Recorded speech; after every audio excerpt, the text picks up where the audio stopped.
Welcome to my Keya's tour and eat blog. আজকে তোমাদের কাছে একটা অন্য রকমের ভিডিও নিয়ে এসেছি, যেটা হচ্ছে একটা যোগা ক্লাসের ভিডিও। অনেকেই বয়স্করা বিভিন্ন রোগে ভোগে এবং ডাক্তার বলে যোগা করতে, বা অনেকেই নিজেদের প্রবলেম সলভ করার জন্য, মানে শারীরিক প্রবলেম সলভ করার জন্য যোগা করার সিদ্ধান্ত নেয়, কিন্তু আশেপাশে কোথাও যোগা ক্লাস খুঁজে পায় না। তাদের জন্যই এই ভিডিওটা নিয়ে এসেছি। তারা এখন আমাদের এখানে সাতগাছি ও বাগুইআটির মিডিলে বটতলা মিলন সংঘ ক্লাবে সকালে ও বিকেলে 1.5 ঘন্টা করে একটা যোগা ক্লাস হয়, যেটার নাম্বারটা আমি স্ক্রিনে শেয়ার করে দেবো বা ডেসক্রিপশান বক্সেও দিয়ে দেবো। ডিটেলসটা তোমরা যোগাযোগ করতে পারো বা আমাকে কমেন্ট করতে পারো, আমিও তোমাদের যোগাযোগ করিয়ে দেবো। ফিজ হচ্ছে 300 টাকা করে, প্লাস অ্যাডমিশন ফিজ হচ্ছে 300 টাকা।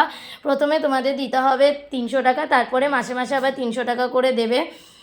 আমি ডিটেলসটা তোমাদেরকে ডেসক্রিপশান বক্সেও দিয়ে দেবো, এবং তোমরা যদি কমেন্ট করো আমি কিভাবে তোমরা আসবে তো সেটাও তোমাদেরকে বুঝিয়ে দেবো। তোমাদের জন্য এটা একটা ইনফরমেটিভ ভিডিও হবে। সবাই যোগা শেখো এবং নিজেদের শরীরকে সুস্থ করে তোলো। যোগা হচ্ছে ওষুধ না খেয়ে শরীরকে সুস্থ করার একটি উপায় হচ্ছে যোগা। এরকম আরও ইনফরমেটিভ ভিডিও পেতে আমার চ্যানেলটা অনেক অনেক শেয়ার করো, কমেন্ট করো, লাইক করো এবং সাবস্ক্রাইব করো। এবং যারা যারা শিখতে চাও তারা আমাকে কমেন্ট করে ডিটেলসটা জেনে নাও।